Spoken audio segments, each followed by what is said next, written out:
মহানগৰীৰ দীঘলীপুখুৰীস্থিত লক্ষীৰাম বৰুৱা সদনত অনুষ্ঠিত হয় সদৌ অসম ভিত্তিক তৰ্ক আৰু কবিতা প্ৰতিযোগিতা। অসম সাহিত্য সভাৰ উদ্যোগত কুঁহি ৰামধেনু উপ সমিতিৰ সহযোগত অনুষ্ঠিত কৰা এই প্ৰতিযোগিতাত দুটাকৈ শাখাত অংশগ্ৰহণ কৰে ছাত্ৰ-ছাত্ৰীয়ে। বিজয়ী প্ৰতিযোগীক নগদ ধন মানপত্ৰৰে পুৰস্কৃত কৰা হয়।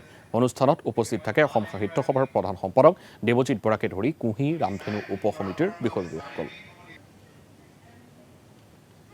লোৱা এই পদক্ষেপ যেন ভৱিষ্যতলৈকে আচলতে সুদূৰ প্ৰসাৰী হওক, সকলোৱে সাহিত্যৰ জগতখন, কলাৰ জগতখন, আবৃত্তিৰ জগতখন, তৰ্কৰ জগতখন আগবঢ়াই নিয়াত হাতে কামে আগবাঢ়ক, তাৰেই কামনা থাকিল।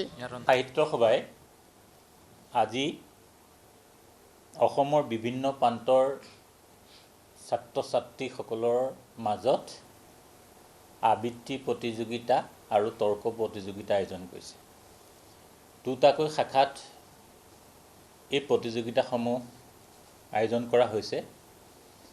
অসম সাহিত্য সভাৰ 4খন উপসমিতিয়ে এই কাজ আজি তদাৰক কৰিছে।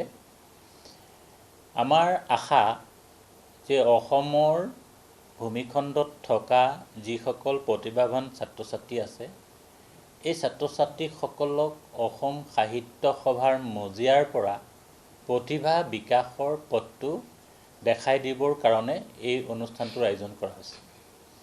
আমি জীৱন যুদ্ধত কেনেদৰে প্ৰতিদ্বন্দ্বিতা কৰিব লাগিব, প্ৰতিদ্বন্দ্বিতাৰ মাজেৰে আমি কেনেকৈ আগুৱাই যাব লাগিব, তাৰ বাৰ্তা এটা অসম সাহিত্য সভাৰ মজিয়াৰ পৰা আমি ছাত্ৰ ছাত্ৰীসকলৰ হৃদয়ৰ মাজলৈ পঠিয়াই দিব বিচাৰোঁ। মই উদ্যোক্তা হিচাপে, সভাৰ প্ৰধান সম্পাদক হিচাপে আজি এই কাম সুন্দৰকৈ ৰূপায়ণ কৰাৰ বাবে মই উপসমিতিৰ চাৰিওখনৰ কুঁহি, আবৃত্তি কলা, হাস্যব্যংগ, আমাৰ তথ্য প্ৰযুক্তি আৰু ৰামধেনু, এই 4খন উপসমিতিৰ সদস্যসকল ইয়াৰ লগত জড়িত হৈ আছে।